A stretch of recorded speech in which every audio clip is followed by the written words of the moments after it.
हळद रुसली कुंकू हसले या मालिकेच्या पुढील काही येणाऱ्या भागांमध्ये आपल्याला आता जबरदस्त असा ट्विस्ट पाहायला मिळणार आहे. आता नेमकं काय घडणार, कसं घडणार हे सगळं जाणून घेऊया आपल्या आजच्या या व्हिडिओमध्ये. चला तर मग मित्रांनो, अजिबात वेळ वाया न घालवता सुरुवात करूया आपल्या आजच्या या व्हिडिओला.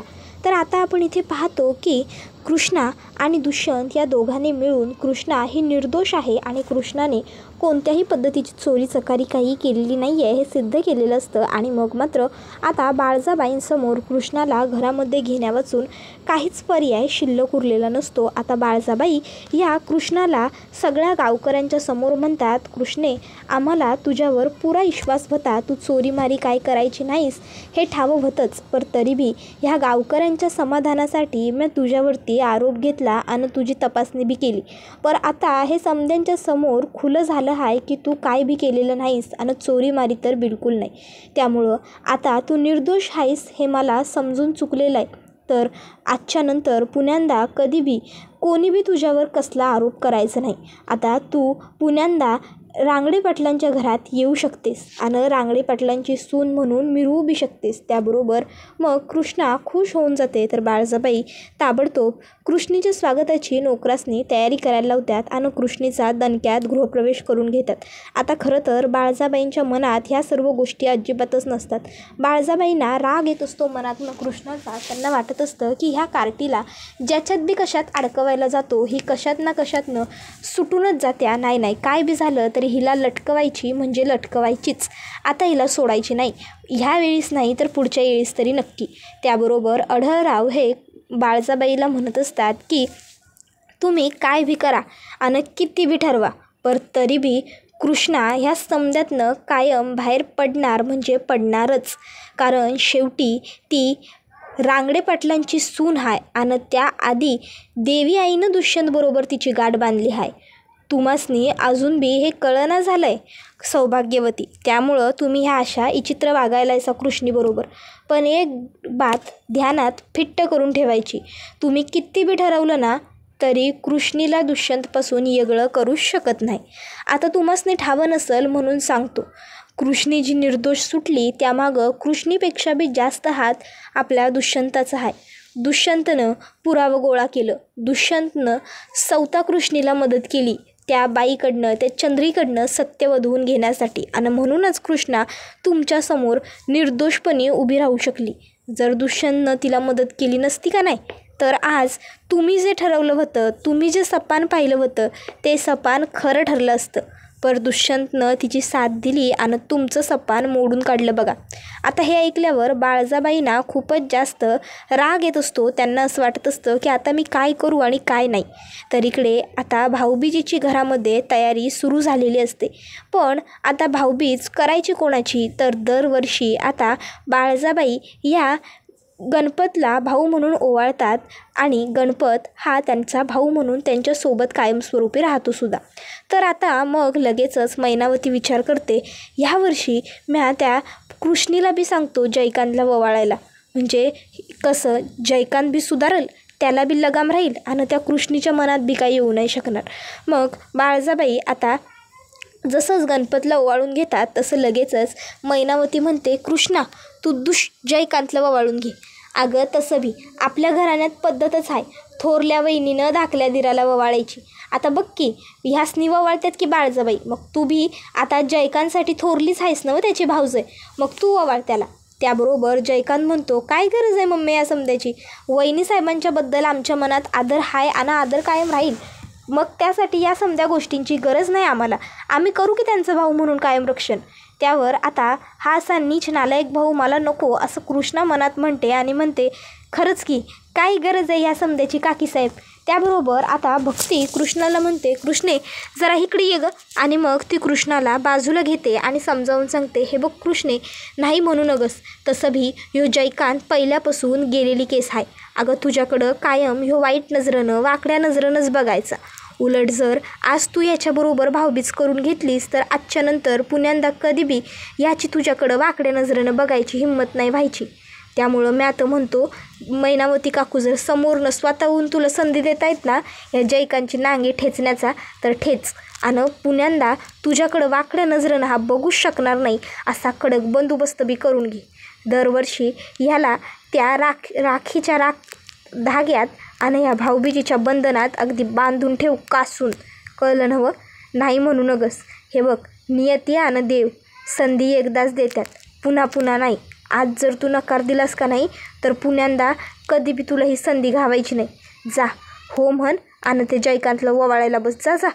तू नाही म्हणलीस नवं तर उलट हे त्याच्यासाठी बी चांगलंच असेल आणि तुझ्या चारित्र्यावर पुन्हा एकदा चिखलफेक होईल का तू स्वतःच्याच दिराला राखी बांधाय नकार दिलास म्हणजे नेमकं तुझ्या मनात तरी काय आहे. त्यावर कृष्णा म्हणते, त्या भिकारडे जयकांतबद्दल माझ्या मनात काय बी नाही बघ तायडे. त्याबरोबर भक्ती म्हणते, अगं हे मला ठावं आहे, तुला ठावं आहे, दुष्यंत सरकारसनी बी ठावं आहे, चल असं बी म्हणलं मी. पण बाकीच्या लोकांचं काय? बाकीच्या लोकांसनी बी ते तसंच वाटाय हवं नवं, म्हणून म्हणालोय.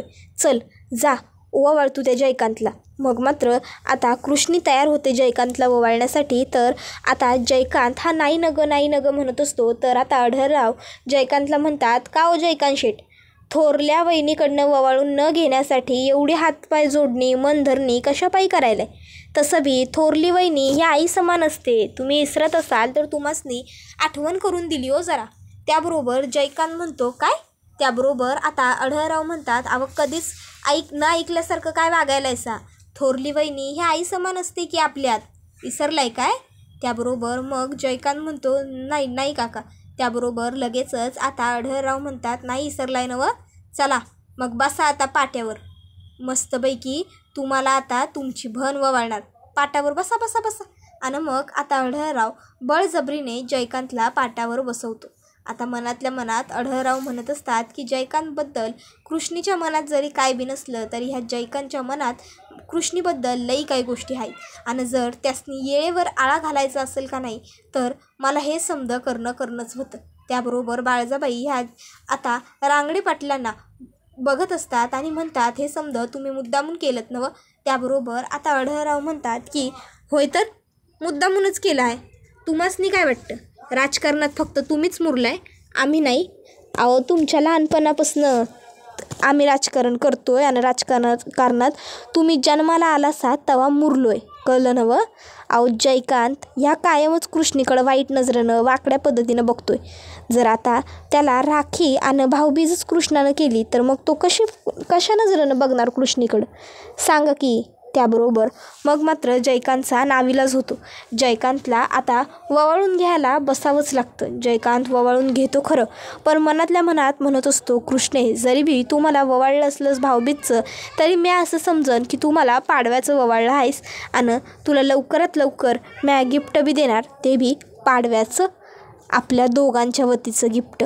खरंच या वेळेस आपला पाडवा राहून गेला आहे, पण पुढच्या वेळेस नक्की म्हणजे नक्की आपलाच पाडवा होणार. त्याबरोबर आता इकडे लगेच त्याच्या मागे बाळजाबाई येऊन विचारतात, काय रे काय बडबडतोयस?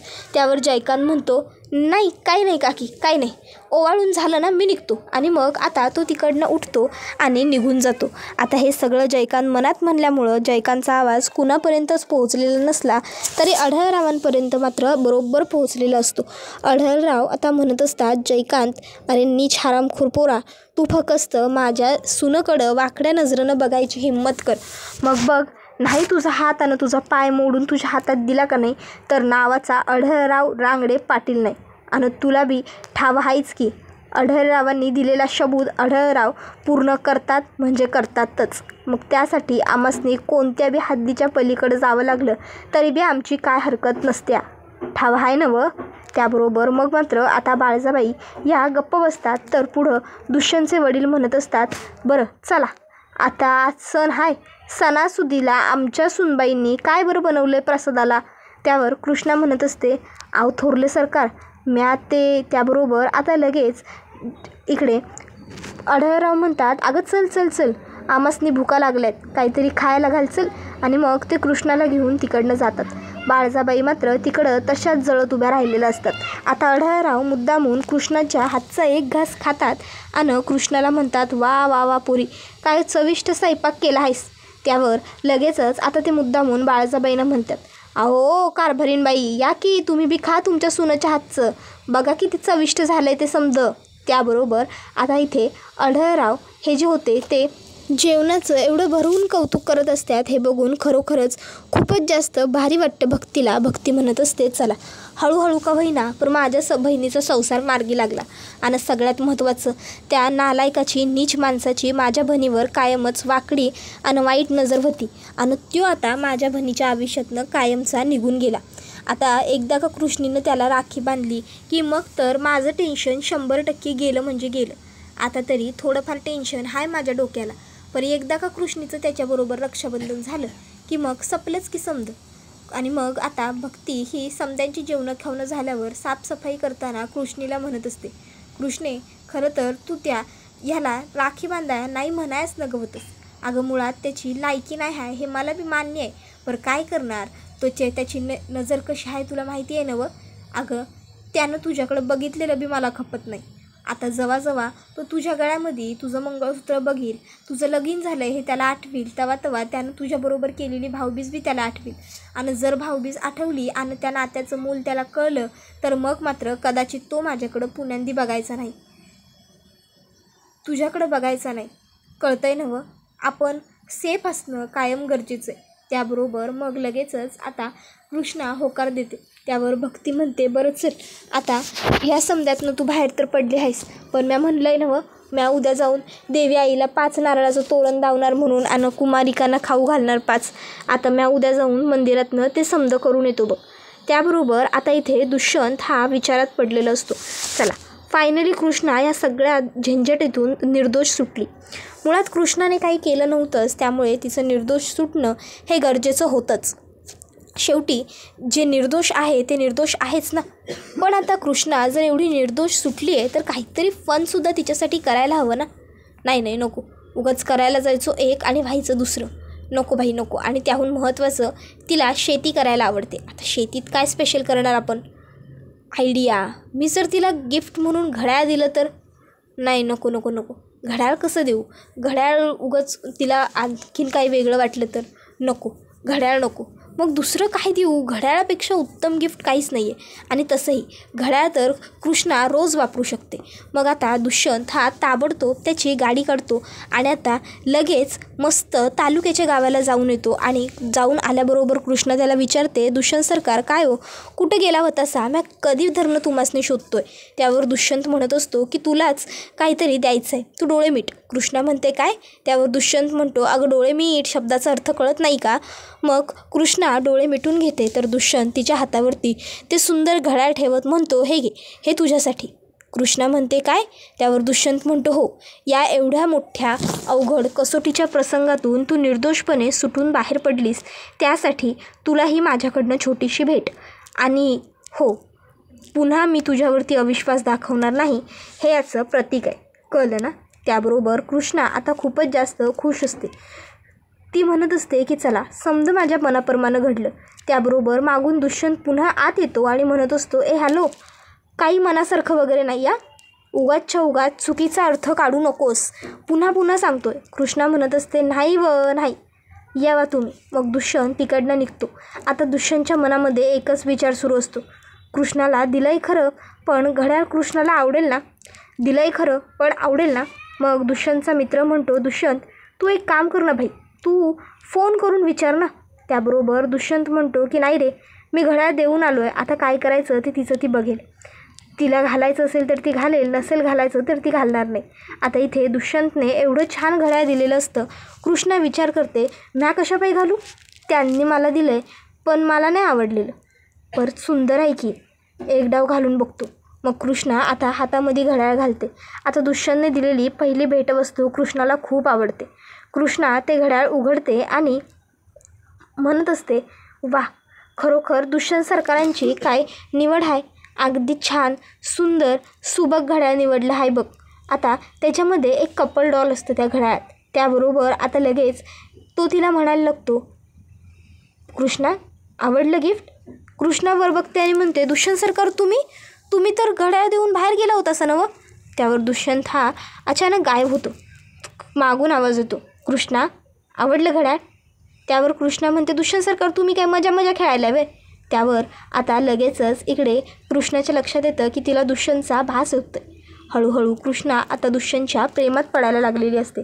प्रेमामध्ये भास, प्रेमामध्ये विश्वास, प्रेमामध्ये रंग, जे सगळं असावं लागतं ते हळूहळू का होईना पण दुष्यंत आणि कृष्णाच्या नात्यामध्ये फुलू लागले.